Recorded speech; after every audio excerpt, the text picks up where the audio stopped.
धर्म को मानने की स्वतंत्रता। 25, 26, 27, 28, 29, 30 अभी उनकी बात करेंगे। 25, 26, 27, 28 ये 4 है। ओके। संसदीय प्रणाली है हमारे देश, हम बात करें हमारे यहां पर संसदीय प्रणाली, जहां कार्यपालिका है वो व्यवस्थापिका के प्रति उत्तरदायी होती है, रेस्पॉन्सिबल होती है कार्यपालिका व्यवस्थापिका के प्रति। तो ये भी प्रश्न आता है। हमारे यहां पर एकात्मकता का भाव भी है और संघात्मकता का भाव है। केंद्र राज्य के अधिकार स्पष्ट हैं। आपातकाल में केंद्र एकरी नागरिकता, ये एकात्मकता की बात है। एकरी नागरिकता, आपातकाल में केंद्र का कंट्रोल और अखिल भारतीय सेवाएं, जैसे IAS IPS होते हैं तो कहीं भी लग सकते हैं ऑल ओवर इंडिया के अंदर, तो वो एक उसकी बात हो रही है, ठीक है।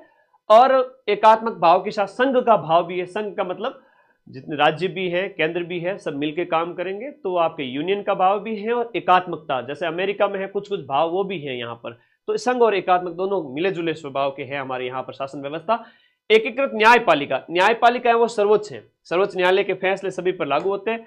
वयस्क मताधिकार है कि लकड़ों के लाडे जो 18 साल से ऊपर हो चुके हैं उन सबको वोट डालने का अधिकार दिया हुआ है कॉन्स्टिट्यूशन के अंदर। हमारे संविधान के भाग 18 में आपातकालीन प्रावधान है, जहां पर अनुच्छेद जो आपके हैं 352, फिर आपके अनुच्छेद 356 राष्ट्रपति शासन, और वित्तीय आपातकाल जो है आपका 360 ये राज्यों के अंदर लगाया जाता है, और ये होता है आपका राष्ट्रपति शासन। ये भी आपके प्रावधान संविधान के अंदर किए गए हैं, और ये हो गया आपके वित्तीय आपातकाल। मूल अधिकार नागरिकों के लिए लागू किए गए हैं आपके संविधान के भाग 3 के अंदर। चलो कौन से हैं हम बात बता देते हैं आप लोगों को, क्योंकि कॉन्स्टिट्यूशन सिलेबस में, और मैंने वादा किया है क्लास से बाहर कंटेंट, ये जो कंटेंट है इससे बाहर क्वेश्चन नहीं जाएगा। तो संविधान के आपके भाग 3 के अंदर, हमारे संविधान के भाग 3 के अंदर आपके अनुच्छेद 12 से लेकर के 35 तक, है ना, 12 से लेकर के 35 तक आपके मूल अधिकारों के बारे में बताया गया है। मूल अधिकार कितने हैं सर?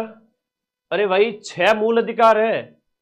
एक 7वां जो था, जो संपत्ति का मूल अधिकार था, वो अब हटा दिया गया है और उसे अब एक कानूनी अधिकार बना दिया गया है अनुच्छेद 300 क के तहत। तो अब संपत्ति आपका मूल अधिकार नहीं रहा, अब वो एक कानूनी अधिकार है, ठीक है। तो अब 6 मूल अधिकार कौन से हैं सर? देखो भाई, पहला मूल अधिकार तो मानव होने के नाते ये हमसे छीने नहीं जा सकते, इसलिए संविधान के भाग 3 में 6 फंडामेंटल राइट्स दिए गए हैं। तो पहला समानता का अधिकार है, कानून के समक्ष समानता, अनुच्छेद 14। फिर अनुच्छेद 15 के अंदर है आपका धर्म भाषा के आधार पर स्वतंत्रता। फिर 16, फिर आपका 17, फिर आपका 18। तो ये आपका 14 से लेकर 18 तक है वो आपके समानता की बात है। स्वतंत्रता के मूल अधिकार के बारे में प्रश्न आता है कि स्वतंत्रताएं कितनी प्रकार की हैं। तो अनुच्छेद 19 के अंदर 6 प्रकार की स्वतंत्रताएं हैं। कितनी प्रकार की? 6 प्रकार की स्वतंत्रताएं यहां पर आपसे शामिल की गई है। घूमने फिरने, बोलने की आजादी, लेकिन कुछ भी बोलने की आजादी नहीं है। यूं नहीं कि भारत को ही गाड़ी निकालनी स्टार्ट कर दो, ना ही जूते पड़ेंगे, फिर वो आपको ले जा करके जेल में बंद किया जा सकता है, देशद्रोह का मुकदमा भी चलाया जा सकता है। तो कुछ भी बोलने का अधिकार नहीं है, बंधनों के साथ में आपको बोलने का अधिकार है। मूल अधिकार भी बंधनों के साथ में प्राप्त है। अनुच्छेद 21 इसमें ही आता है। अनुच्छेद जो 21 है, अभी पटवारी के पेपर में भी पूछा गया था, अनुच्छेद जो 21 है वो क्या है सर? देखो, अनुच्छेद 21 में जीवन का अधिकार है, जीवन का अधिकार है, जीने का अधिकार है। आपके जीवन पर किसी प्रकार का संकट नहीं आ सकता, उसके लिए आप कोर्ट जा सकते हो। अगर किसी भी तरह का, अगर वायु प्रदूषण भी है अगर आपके ऊपर, है ना, तो वो कई इस तरह की चीजें, आपके जीवन को खतरा है, कई सारी चीजें हैं, वो अनुच्छेद 21 के अंदर आ जाती है। जीवन का अधिकार वो 21 में है। व्यक्तिगत स्वतंत्रता है 19 के अंदर है। ये ज्यादा पूछे जाने वाले प्रश्न है, बता देता हूं। 22 तक स्वतंत्रता है। फिर तीसरा मूल अधिकार है, शोषण नहीं कर सकते आपका, छोटे बच्चों का शोषण वो नहीं हो सकता। बाल श्रम और खतरनाक कामों में निषेध, ये 23-24 में हो गया, शोषण हो गया। शोषण के बाद में अनुच्छेद जो है 25, 26, 27, 28 में धर्म की स्वतंत्रता है। तुम्हारी इच्छा है तो हिंदू, मुस्लिम, सिख, ईसाई जो भी तुम चाहो उस धर्म को मान सकते हो, उसका पालन पोषण, उसका प्रचार प्रसार कर सकते हो। ये 25 से स्टार्ट हो जाते हैं। और फिर है 5वां जो है वो है आपका संस्कृति और शिक्षा संबंधी अधिकार। अनुच्छेद 29 और 30 में आप अपनी संस्कृति, शिक्षा संस्थाएं वगैरह इनको बढ़ावा दें, ये सारी बातें हैं। बढ़िया नरेश, धन्यवाद भाई। आगे देखो, अनुच्छेद जो लास्ट वाला है, अब एक परीक्षा में प्रश्न आता है कि आपका मूल अधिकारों की जो आत्मा है ना, वो कौन है? मूल अधिकारों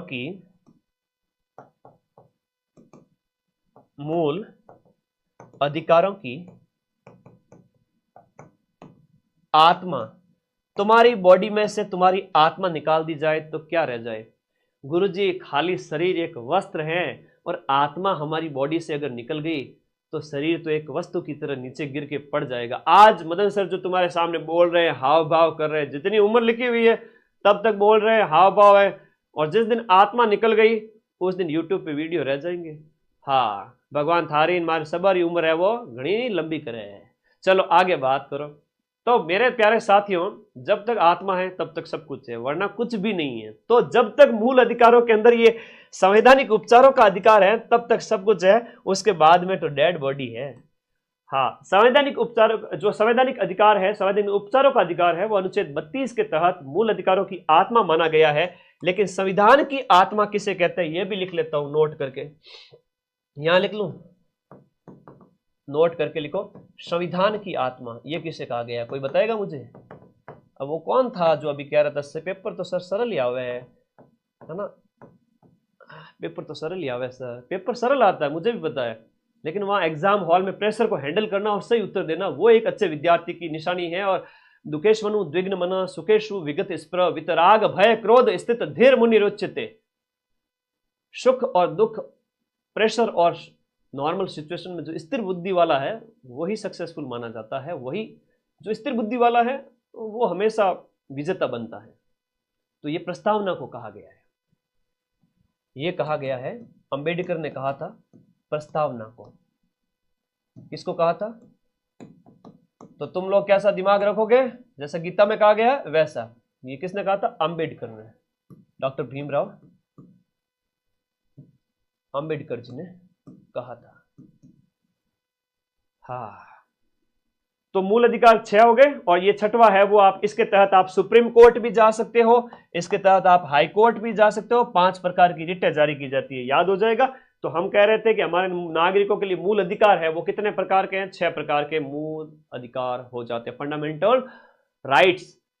नीति निर्देशक तत्व जो प्रश्न आता है, संविधान के भाग 4 के अनुच्छेद, संविधान के भाग 4 के अनुच्छेद की बात करें, अनुच्छेद 36 से लेकर के 51 तक है। अब इसमें अनुच्छेद जो 40 है ना वो ग्राम पंचायतों से संबंधित है, अनुच्छेद 51 है तो वो आपका अंतर्राष्ट्रीय संबंधों से संबंधित हो जाता है। ऐसे याद करना। नीति निर्देशक तत्व तो इंपॉर्टेंट है, एग्जाम में पूछे जाएंगे। मौलिक कर्तव्य एग्जाम में पूछे जाएंगे। नागरिकों के लिए संविधान के भाग इसी 4 के अंदर 4 क जोड़ा गया, और इसी भाग 4 क के तहत एक अनुच्छेद जोड़ा गया, और वो अनुच्छेद है वो आपका कौन सा हो जाता है? अनुच्छेद हो जाता है 51 क। तो अनुच्छेद 51 क के तहत नागरिकों के लिए कितने मूल कर्तव्य है? नागरिकों के लिए पहले 10 थे और बाद में 11 कर दिए गए।